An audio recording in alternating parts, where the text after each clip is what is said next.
नमस्कार दोस्तों, मेरा नाम है उपेंद्र कुमार और मैं आपका स्वागत करता हूं अपने YouTube channel learning up classes पर। दोस्तों, आज हम बात करने वाले हैं C3 व C4 प्लांट्स यानी C3 और C4 पौधे क्या होते हैं, इनमें क्या क्या प्रक्रियाएं होती हैं, इनको कैसे वर्गीकृत किया गया है तथा इनमें जो कॉम्पिटिटिव एग्जाम में इनसे जो क्वेश्चन पूछे जाते हैं वो कैसे कैसे क्वेश्चन पूछे जाते हैं, किस प्रकार के क्वेश्चन पूछे जाते हैं। यह topic BSc agriculture, BSc botany तथा और अन्य कॉम्पिटिटिव एग्जाम के लिए बहुत ही इम्पोर्टेंट है। तो चलो दोस्तों, वीडियो को शुरू करते हैं। वीडियो को शुरू करने से पहले यदि आपने हमारा चैनल सब्सक्राइब नहीं किया है तो हमारे चैनल को सब्सक्राइब कर लीजिए ताकि हमारी अगली वीडियो की नोटिफिकेशन आपको जल्द ही प्राप्त हो सके।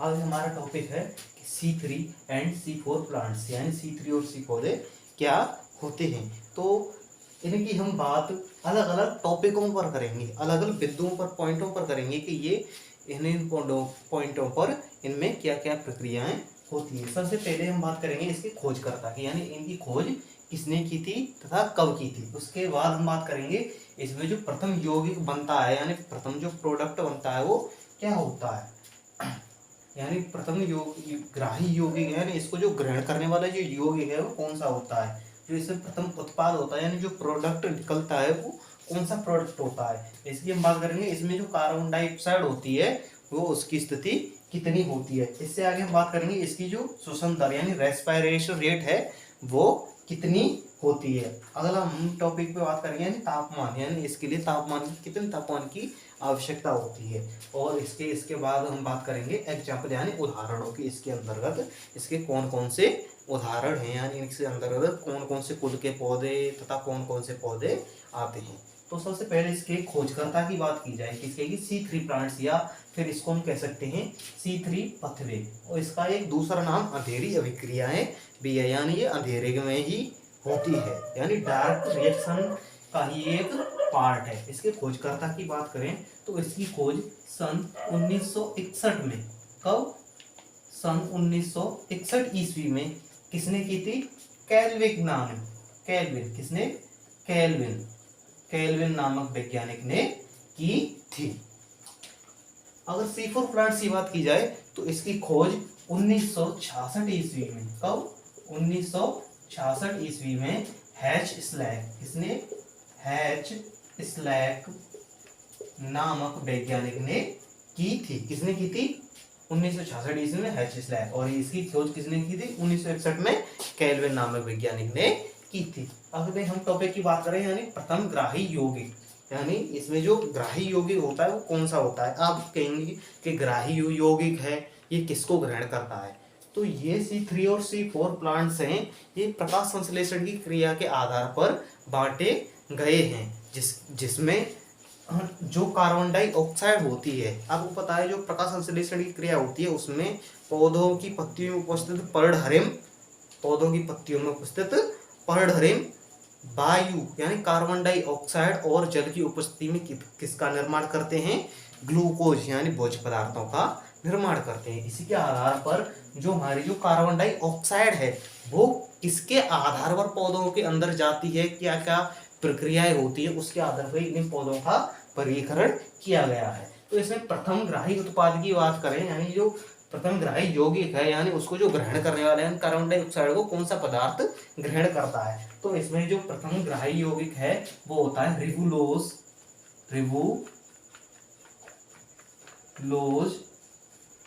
फर्स्ट 5 डाइफॉस्फेट, यानी इसको जो प्रथम ग्रहण करने वाला यौगिक कौन सा होता है, रिबुलोज फर्स्ट 5 डाइफॉस्फेट। क्या होता है, रिबुलोज फर्स्ट 5 डाइफॉस्फेट। और इसको जो ग्रहण करने वाला जो यौगिक होता है वो होता है PEP। क्या होता है, PEP। PEP का पूरा नाम फास्फेनॉल, क्या,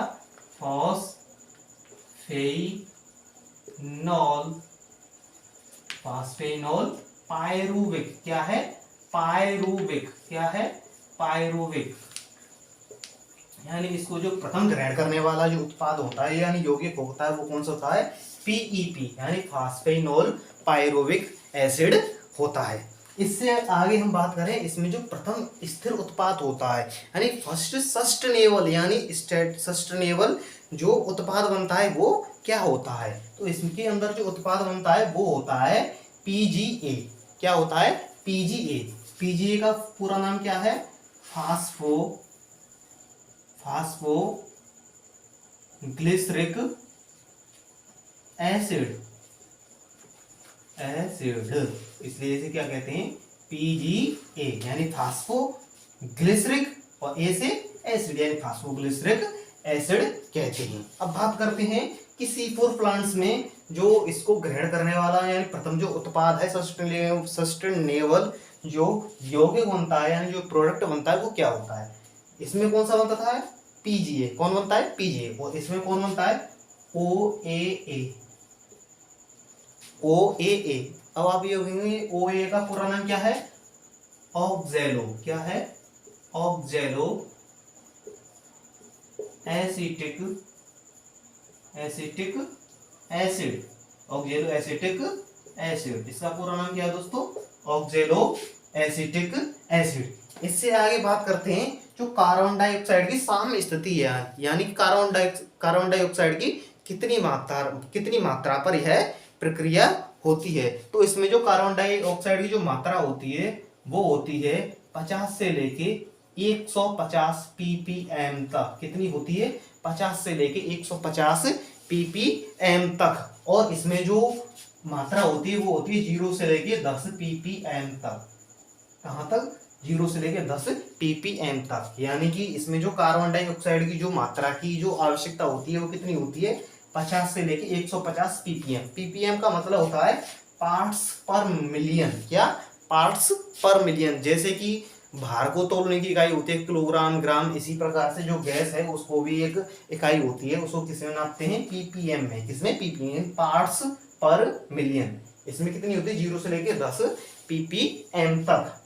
अब इसकी बात करते हैं श्वसन दर, यानी कि जो रेस्पायरेशन रेट है। क्या? रेस्पायरेशन रेट वो कितनी होती है? तो इसमें जो रेस्पायरेशन रेट है वो क्या होती है? अधिक। क्या होती है? अधिक। क्या होती है? अधिक। किसकी अपेक्षा? इसकी अपेक्षा। इसमें क्या होती है? कम। यानी जो रेस्पायरेशन यानी जो श्वसन की दर है वो क्या होती है? कम। क्योंकि ये कैसी प्रक्रिया है? ये अंधेरी प्रक्रिया है, और अंधेरे में जो रेस्पायरेशन होता है वो क्या होता है? अधिक होता है। और इसमें क्या होता है? जो प्रकाश में क्या होता है? वो कम होता है। प्रकाश में जो रेस्पायरेशन की जो दर होती है वो क्या होती है? कम होती है। इससे आगे बात की जाएगी तापमान, यानी इनके लिए कितने कितने तापमान की आवश्यकता होती है। तो मैं आपको बता दूं, इसके लिए 20 से लेके 25 डिग्री सेल्सियस तापमान की आवश्यकता होती है। कितने की आवश्यकता होती है? 20 से लेके 25 डिग्री सेल्सियस। और इसमें 40 से लेके 45 डिग्री सेल्सियस तापमान की आवश्यकता होती है। और इसमें भी एक लॉजिक है कि इसके लिए कम तापमान और इसके लिए अधिक तापमान। तो मैं आपको बता दूं ये कैसी प्रक्रिया होती है? अंधेरी यानी डार्क रिएक्शन के रूप में होती है। यानी डार्क यानी अंधेरा है, यानी जब प्रकाश ही नहीं होगा उस जगह पर तो उसका क्या तापमान होगा? कम होगा। इसलिए इसके लिए 20 से लेकर 25 डिग्री सेल्सियस यानी कम तापमान की आवश्यकता होती है। और C4 प्लांट से एक प्रकाश की जो प्रक्रिया है इसमें कितने तापमान की आवश्यकता होती है? इसमें 40 से लेकर 50 डिग्री सेल्सियस तक तापमान की आवश्यकता होती है। अब इसके उदाहरणों की बात करते हैं, एग्जाम्पल्स, यानी इनके जो अंदर जो पौधे आते हैं वो कौन कौन से हैं। तो इसके अंदर जो पौधे हैं वो हैं जैसे कि धान यानी राइस, गेहूं, क्या? गेहूं, व्हीट, मटर, कपास, सरसों, यानी राइस, व्हीट, मटर पी, कपास यानी कॉटन, सरसों यानी मस्टर्ड, ईटीसी पौधे आते हैं, यानी एक्सेट्रा यानी इत्यादि पौधे आते हैं, यानी बहुत सारे पौधे आते हैं। अब बात करते हैं कि C4 प्लांट्स के अंदर कौन कौन से पौधे आते हैं। तो मैं आपको इनकी एक पहचान बताता हूं कि C4 प्लांट्स के अंदर कौन से पौधे आते हैं। वे पौधे जिनका जो तना होता है यानी जो स्टेम होता है वो इन पौधों की अपेक्षा क्या होता है? काफी मोटा होता है। जैसे आपने देखा होगा ज्वार, क्या?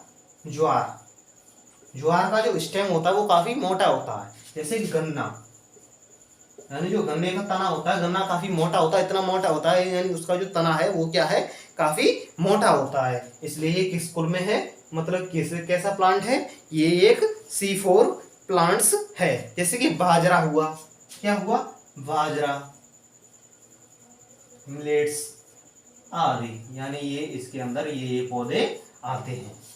अब बात करते हैं, हमारा ये तो टॉपिक क्लियर हो गया कि इसमें क्या क्या होता है, इसको मैं पहले रिवील करवा देता हूँ, फिर इससे आगे हम बात करेंगे, यानी केम प्लांट्स, यानी केम प्लांट्स क्या होते हैं।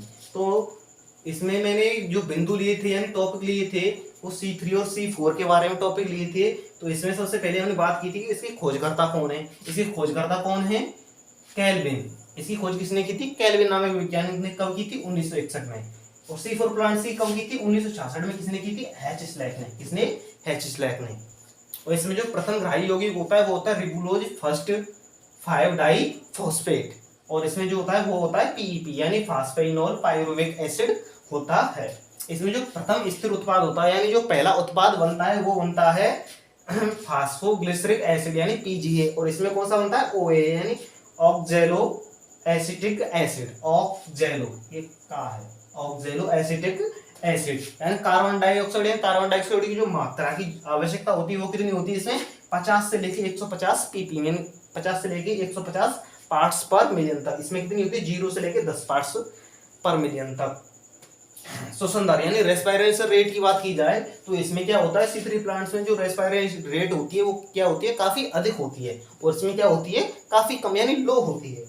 इससे आगे तापमान की बात की जाए तो इसके लिए कम तापमान की आवश्यकता होती है, कितने तापमान, 20 से लेके 25 डिग्री सेल्सियस, और इसके लिए 40 से लेके 45 डिग्री सेल्सियस तापमान की आवश्यकता होती है। इसके अगर उदाहरणों की बात की जाए तो इसमें धान यानी राइस, गेहूं यानी व्हीट, मटर यानी पीस, यानी कपास यानी कॉटन, सरसों यानी मस्टर्ड आदि पौधे आते हैं। इसके अंदर कौन से आते हैं, जैसे ज्वार हुआ, गन्ना है, बाजरा है आदि पौधे आते हैं, यानी जिनका जो तना होता है वो क्या होता है, मोटा होता है। अब बात करते हैं हम केम प्लांट्स की, किसकी, केम प्लांट्स। तो मैं इसको रफ कर देता हूं, यानी केम प्लांट्स क्या होते हैं।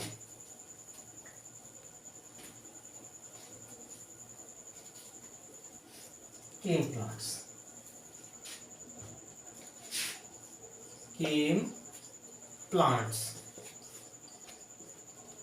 सबसे पहले बात करते हैं कि केम यानी इसका जो पूरा नाम है वो क्या है। इसका जो पूरा नाम है वो है क्रेसुलेशियन, क्या है, क्रेसुलेशियन एसिड मेटाबॉलिज्म, क्या है, क्रेसुलेशियन, क्रेसुलेशियन